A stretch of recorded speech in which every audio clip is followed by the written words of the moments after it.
नमस्कार दर्शक बंधु, आज आम कथा देशर नेशनल सिक्यूरीटी उपरे जो नेशनल सिक्यूरीटी एवं जो देशर बड़ उपरे जो कंप्रोमाइज करथिला वेस्ट बेंगल पूर्वतन मुख्यमंत्री ममता बनर्जी ताहाकू आज आम देशर प्रधानमंत्री एवं गृहमंत्री एवं जो नूतन भाव निर्वाचित हो मुख्यमंत्री होती पश्चिमबंगर मुख्यमंत्री शुभेंदु अधिकारी एवं कौन पाई मु आज कहूँ जे देशर नेशनल सिक्यूरीटी उपरे विपद आसुथुवा विपद को केमिति शुभेंदु अधिकारी दूर करने को जाउची एवं यही चैलेंज टी बहुत वर्ष आगु करिवार थिला किंतु जेहेतु पश्चिमबंगर सेटारे सरकार ममता बनर्जी मुख्यमंत्री थिले तेणु यह करने को दौन थिले जेतेबेले सेठी बीजेपी सरकार जीतिला एवं शुभेंदु अधिकारी तार निष्पत्ति नहीं कथा हूँ दर्शक बंधु कौन ना जेतेबेले बांग्लादेश एवं जो भारतर बॉर्डर मध्य पश्चिमबंगर और बांग्लादेश बॉर्डर मध्य लगभग 2000 ऊपर किलोमीटर बॉर्डर लगी एवं आपण माने जानिथिबे प्रति वर्ष वर्ष वर्ष आगुरु बांग्लादेश रु लोक माने घुसपेटिए करी भारत को आसुथिले से माने विशेषतः से माने विशेषकर पश्चिमबंग रास्ता दे भारत को आसीथिले एवं भारतर रही से माने व्यापार वाणिज्य करुथिले काम करुथिले और विशेषकर से माने एठाकू आसी आउ जाउ नथिले एवं जहाकू घुसपटिया बोली कुआ जाय एवं एथर इलेक्शन रो अमित शाह एवं प्रधानमंत्री से माने निष्पत्ति करथिले जे जदि बीजेपी सरकार आसे तेबे सेठा बॉर्डर रे फिनिशिंग हबो सो कंटा तारर बाढ़ लगे किंतु ता सरकार को आसवा पर शुभेंदु अधिकारी सेठारे जेतिकी बॉर्डर एरिया रे कंटा तार लगे से सब जगह नहीं बीएसएफ को सेठा तो सरकार देवे सेटा किंतु ममता बनर्जी दे नथिले जेतेबेले शुभेंदु अधिकारी मुख्यमंत्री भाव शपथ नेले फास्ट कैबिनेट मीटिंग रे से ये प्रस्ताव टी मंजूर कले जे बॉर्डर रे जेतिकी जगह दरकार से बीएसएफ को देवे बेंगल सरकार एवं कथा होउची एबे तार काम बाड़ काम आरंभ हो जाइए एवं जगह मध्य शुभेंदु अधिकारी बीएसएफ को दे देइछंती किंतु आउ गोटे कथा है आउ गोटे कथा मध्य शुभेंदु अधिकारी कहिथिले जे मु जदि जीते ताहाले जेतिकी बांग्लादेशी रोहिंग्या किंबा घुसपेटिया बेआईन भाव तांकु आमे देशरू बाहर करदेबू किंतु जेतेबेले एसआर होइतिले जो एसआईआर होइतिला सेतेबेले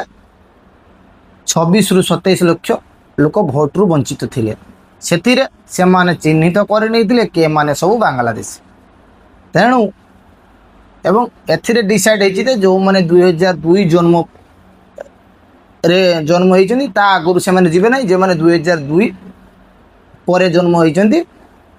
से माने देश छाड़ी जीवा पाई बाध्य किंतु किछि लोक आसी बांग्लादेश रु वर्ष वर्ष रही से माने एठारे भाषा हेई घर द्वार करी भोटर आईडी आधार कार्ड छुआ पिला सब हेई जाइछन्ती से माने तो जहा हेई जाइछन्ती आ एबे भी जो अवैध भाव रे लगभग लक्ष लक्ष लोक भारत रे अछंती जे कि बेआईन भाव में अच्छा से शुभेंदु अधिकारी काढ़े लगी देश एवं से गोटे घर कर चिन्हित कर रखिकी बीएसएफ बांग्लादेश रो जो बॉर्डर गार्ड अच्छा देदेवे बॉर्डर गार्ड बांग्लादेश जो बीजेपी अच्छा किंतु आपण माने एबे विभिन्न मीडिया एवं न्यूज रे देखिथिबे जे जो इंडिया बांग्लादेश बॉर्डर रे बहुत मात्रा रे सब रिफ्यूजी जो माने अछंती बेआईन भाव रे से माननकु नै हाकिमपुर बॉर्डर रे रखा जाइछि एवं से माननकु कागज पत्र देखिकी नेशनलिटी जदि बांग्लादेशी अछि तांको बीजेपी हाथ रे बीएसएफ हस्तांतरित करदेबे किंतु कथा आउछि से माने आउ नबा पाई चाहुनांती बांग्लादेश रो बॉर्डर पूरा टाइट कर देइछंती एवं से माने कहउछंती ये माने आम देशर नागरिक नुहंती କିନ୍ତୁ ଯେତେବେଳେ ସେମାନେ ଘୁଷପେଟ କରିକି ଭାରତକୁ ଆସୁଥିଲେ ସେତେବେଳେ ସେମାନେ ଛାଡ଼ି ଦେଉଥିଲେ। ଯେତେବେଳେ ଆମ ଦେଶରୁ ତାଙ୍କୁ ବାହାର କରିଦିଆହେଉଛି ଏବଂ ତାଙ୍କୁ ତାଙ୍କ ଦେଶକୁ ପ୍ରତ୍ୟାବର୍ତ୍ତନ ପାଇଁ ସବୁ ପ୍ରକାର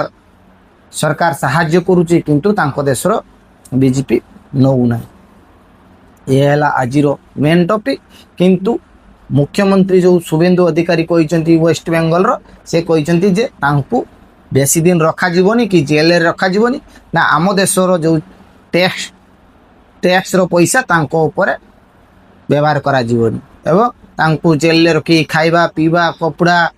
ଔଷଧ ଏସବୁ ଦେବା ଦରକାର ନାହିଁ, ତାଙ୍କୁ ସିଧା ବାଂଲାଦେଶ ପଠାଇ ଦିଆଯିବ। କିନ୍ତୁ ବିଭିନ୍ନ ଗଣମାଧ୍ୟମରେ ଆପଣମାନେ ଦେଖିଥିବେ, କିନ୍ତୁ ଯଦି ମୁଁ ଗୋଟେ ଭିଡ଼ିଓ ଏଠି ଦେଉଛି ଆପଣମାନେ ଦେଖିପାରୁଥିବେ। କଥା ହେଉଛି ଯେ କେତେ ମାତ୍ରାରେ ଲୋକ ବର୍ଡ଼ର ପାଖରେ ଅଛନ୍ତି। ଏମିତି ଯଦି ଲକ୍ଷ ଲକ୍ଷ ଲୋକ ବାଂଲାଦେଶରୁ ଆସି ଭାରତରେ ଯଦି ଅବୈଧ ଭାବରେ ରହିବେ, ବେଆଇନ ଭାବରେ, ତାହେଲେ ଏଠାକାର ଲୋକମାନଙ୍କର ଯେଉଁ ଗୋଟେ ପ୍ରକାର ଆସିକି ରୋଜଗାର ସେମାନେ ନେବେ। ଯେଉଁ ଲୋକମାନେ ଏଠାକାର ଲୋକମାନେ କାମଧନ୍ଦା କରିବାର ପାଉନାହାନ୍ତି, ସେମାନେ ଆସି ଏଠିକାର କାମ କରି ଏଠାକାର ବେକାର ଯୁବକ ବଢ଼ିବେ। ଏହା ହେଲା ଆଜିର ଆନାଲାଇଜ୍। ଯଦି ମୋ ଭିଡ଼ିଓଟି ଆପଣମାନଙ୍କୁ ଭଲ ଲାଗିଛି ତାହେଲେ ଭିଡ଼ିଓଟିକୁ ଲାଇକ୍ କରିବେ, ମୋ ଚ୍ୟାନେଲକୁ ସବସ୍କ୍ରାଇବ୍ କରିବେ ଏମିତି ନୂଆ ନୂଆ ଭିଡ଼ିଓ ଦେଖିବା ପାଇଁ। ରହିଲି, ଜୟ ଜଗନ୍ନାଥ।